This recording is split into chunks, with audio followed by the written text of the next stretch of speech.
Muy bien. Continuamos entonces. Freud habla de que hay fuerzas motivacionales en el ser humano para poder desarrollarse, aparte de lo que hemos visto, la estructura mental, la estructura de la personalidad, y son las pulsiones de vida y las pulsiones de muerte, así les llamaba él. En las pulsiones de vida decía que son aquellas motivaciones internas que nos hacen perpetuar la vida, que nos motivan, por ejemplo, a satisfacer las necesidades fisiológicas de hambre, de sed, de sueño, pero también que nos permiten lo que es la reproducción de la especie, o sea, el tema de la sexualidad. Él decía que son motivaciones innatas.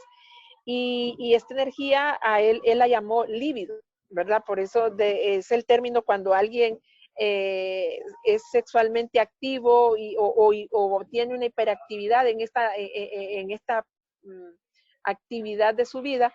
Hay gente que le dice es que sos libidinoso, usando el término líbido, que era como Freud le mencionaba a lo que era esa fuerza motivacional de vida que él estudiaba.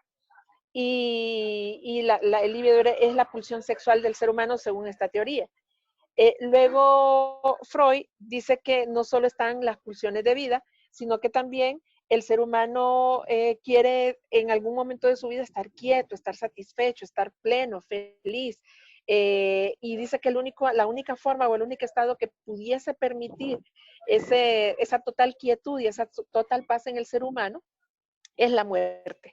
Él decía, la vida de por sí es un desafío, la vida trae dificultades, el desarrollo de la vida trae crisis y estas crisis van a traer problemas en las personas.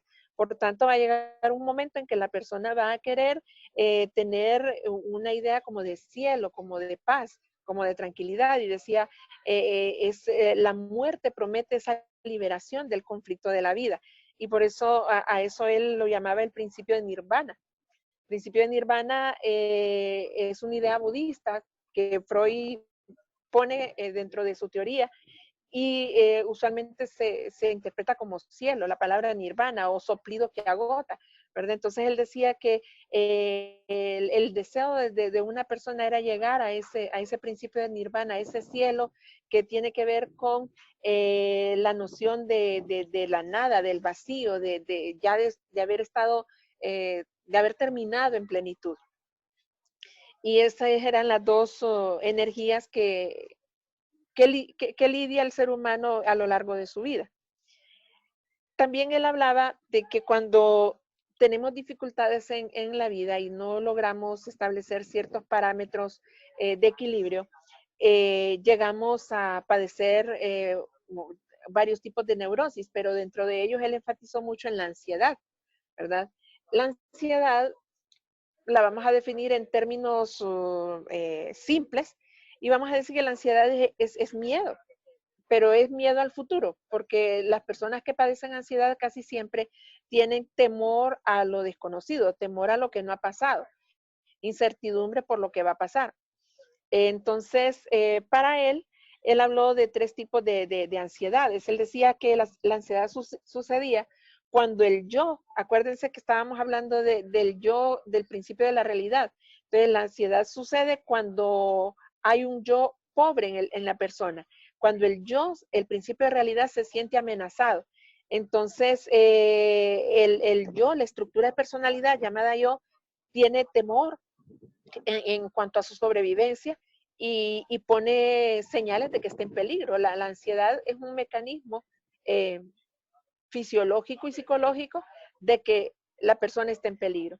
Entonces él habló de tres tipos de ansiedad. Una, la ansiedad de la realidad, que él decía que eso era el miedo, ¿verdad? Habló específicamente de que las personas, por ejemplo, vaya, el miedo a las serpientes, el miedo a espacios cerrados. Él lo llamó a eso ansiedad de la realidad. Pero también mencionó lo que es la ansiedad moral. Y cuando hablaba de ansiedad moral, él decía que es la ansiedad que viene del mundo del super yo, que es esa ansiedad que nos pega cuando tomamos decisiones que más adelante pueden traernos algunas consecuencias que nos provoquen culpa, que nos provoquen vergüenza o miedo al castigo, ¿verdad? Que entonces ahí podemos manifestar una ansiedad moral. y hablaba de la ansiedad neurótica, que es cuando nosotros nos sentimos abrumados por los impulsos del ello, es decir, porque de repente queremos tener una gratificación inmediata y pareciera o sentimos que vamos a perder el control.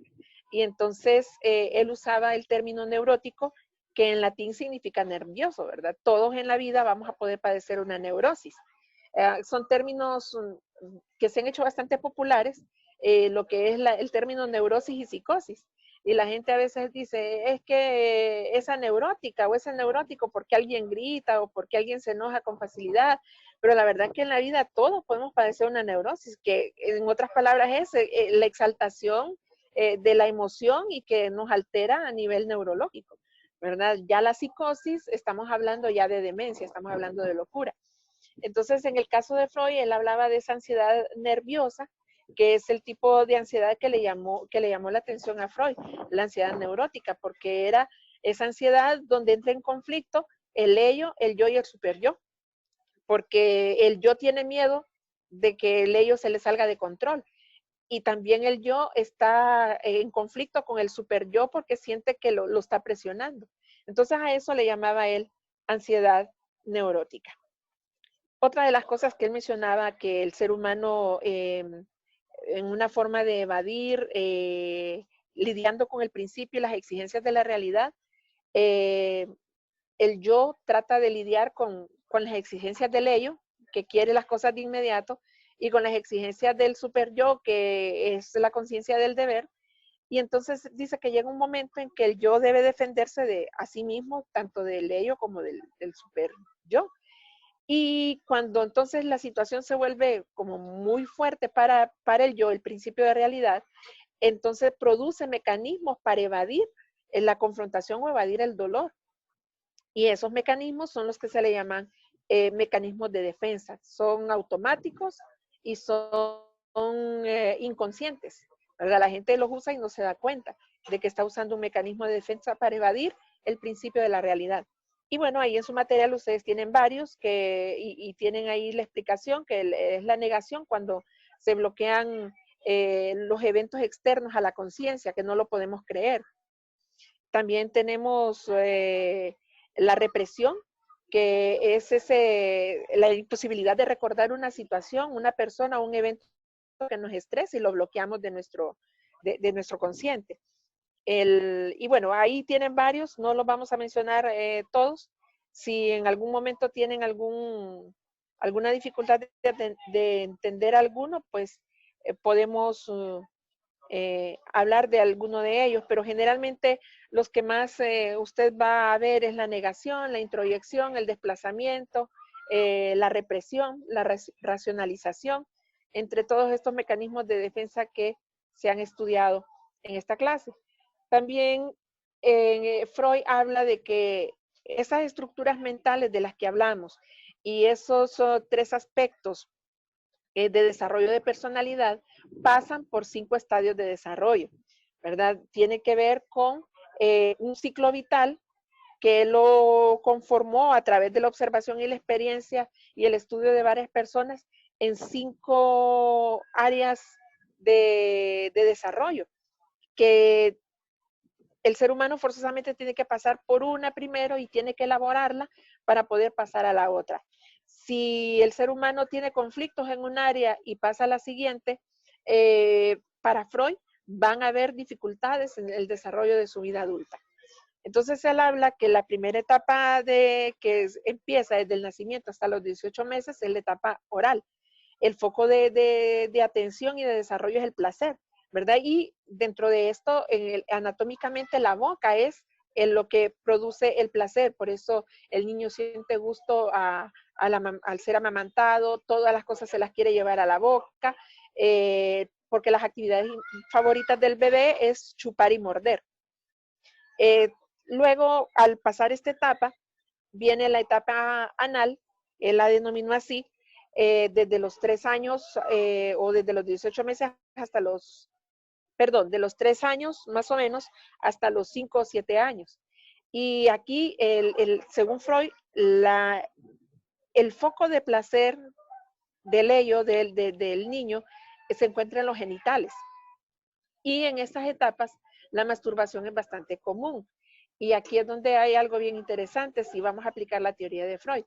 Se da el tema de esa actividad algo compulsiva en los niños, de estar tocando sus genitales en una determinada edad, sobre todo en la preescolar, porque están desarrollando el concepto de su autoimagen y están tratando de aprender a reconocer su propio cuerpo. Entonces esa actividad los niños lo hacen de manera natural y esa es la oportunidad que tienen los padres para poder iniciar una educación sexual con el niño, de poder enseñarle, por ejemplo, autocuidados, de poder prevenir el tema del abuso sexual infantil, de enseñarle el por qué esas partes se cubren más que otras. Es como la oportunidad para empezar a trabajar con los niños el tema de la educación sexual.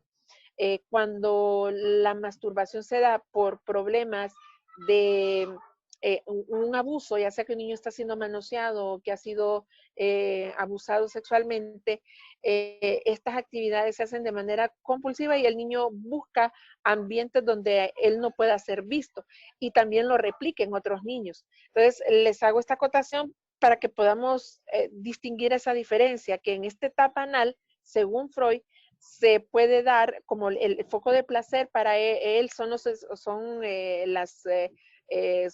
zonas genitales.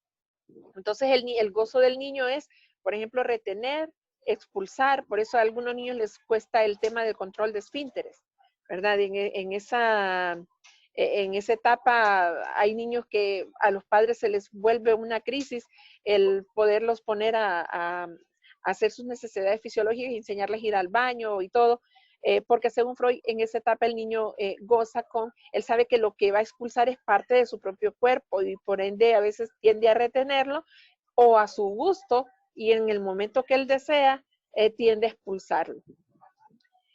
Luego viene la etapa de la latencia, que para Freud era una etapa desde los 7 años de edad hasta la pubertad, más o menos a los se suprimía toda pulsión sexual en el niño.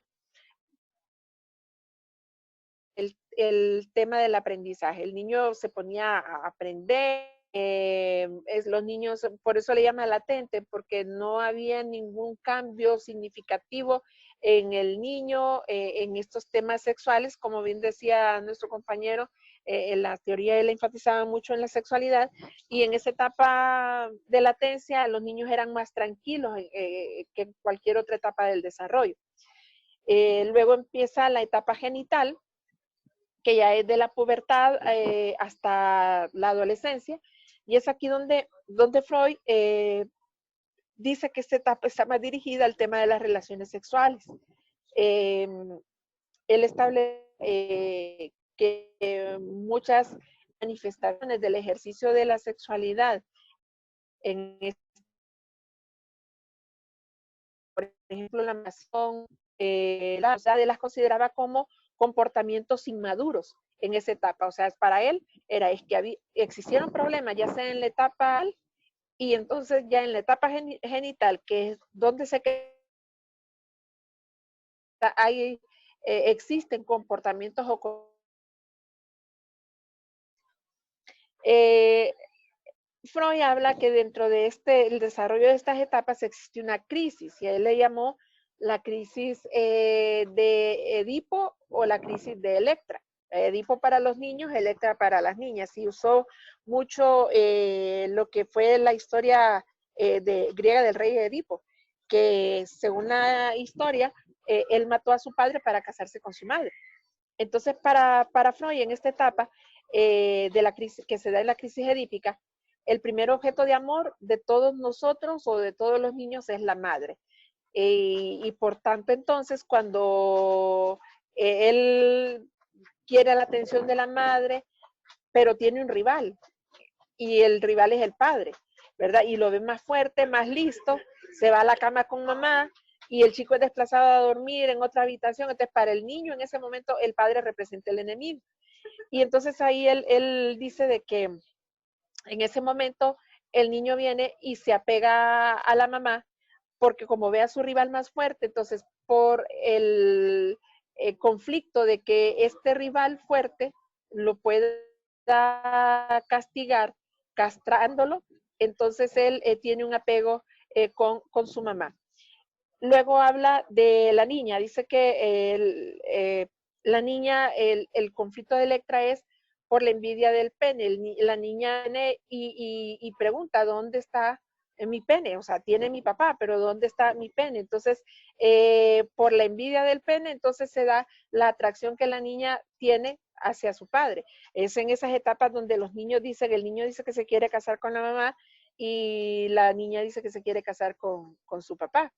Si lo vemos desde la perspectiva de Freud, él diría, en ese momento se está dando la crisis edípica, ¿verdad? El complejo de Edipo o el complejo de Electra en los niños, y que más adelante, cuando ya pasan a la etapa de latencia, este tipo de conflictos o de crisis se van desvaneciendo.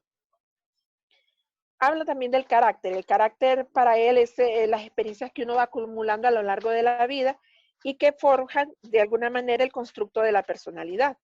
Entonces él decía que para que pudiésemos tener un carácter sano, un carácter de adulto maduro, tendríamos que haber pasado todas las tareas asociadas con las etapas de vida. Por ejemplo, en la etapa oral, una de las tareas para pasar a la siguiente etapa es el destete, o sea, el que ya haya satisfecho la gratificación oral. Y luego para la etapa anal, para poder superarla, es el control de esfínteres, que el niño haya aprendido a controlar sus esfínteres. Y así más adelante, por ejemplo, en la etapa fálica y en la etapa genital, el haber logrado encontrar su identidad sexual. Entonces le decía, si alguien tuvo conflictos en una de estas etapas, va en su vida adulta a regresar a esos instintos primitivos. Y a eso le llamaba él fijación. Entonces, la fijación provocaba o provoca, según Freud, que cada problema de una etapa específica se prolongue en nuestro carácter o en nuestra personalidad. Y entonces él mencionaba algunos tipos de carácter. Por ejemplo, una persona con un carácter oral pasivo es una persona que tiende a depender mucho de los demás. Busca gratificaciones orales como comer, beber, fumar. Así le daba explicación él a las adicciones. Por ejemplo, una persona que tuviera carácter oral agresivo era una persona que tienen esa situación de retener de por vida deseos como de morder cosas, lápices, chicles o personas. Entonces estas personas tienden a ser verbalmente agresivas, tienden a ser sarcásticas, irónicas con las demás personas, de acuerdo a la teoría de Freud. Y así mencionaba también una personalidad anal expulsiva, que estas personas tienden a ser desorganizados, crueles, destructivos, a veces dados al vandalismo, a personas de repente con un tipo de personalidad antisocial. Y también hablaba de la personalidad anal retentiva, que sería una persona pulcra, perfeccionista, pero una persona